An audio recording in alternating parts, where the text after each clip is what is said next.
NASA's New Horizons probe will make history this New Year's Day as it sweeps past a distant icy world.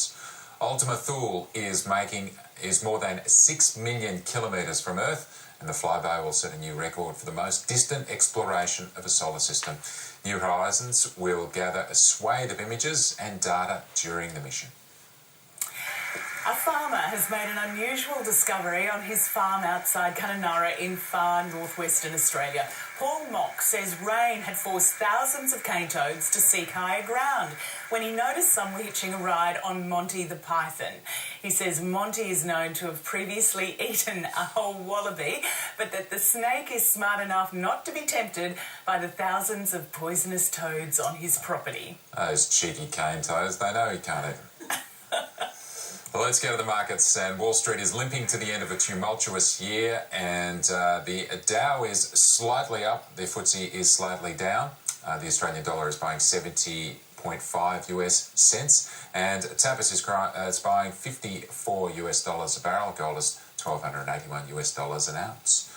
Let's get our first look at the sporting news this morning, and it's a big welcome and a Happy New Year to Georgie. Thank you very much, PK. Happy New Year to you both, but also Happy New Year to you as well. It started very well for the Adelaide Strikers. They climbed to 4th spot on the Big Bash ladder after sealing a 20-run win over the Sydney Thunder in Adelaide last night. Now, the Strikers posted a total of 4 for 175 with their skipper, Colin Ingram top scoring with 75.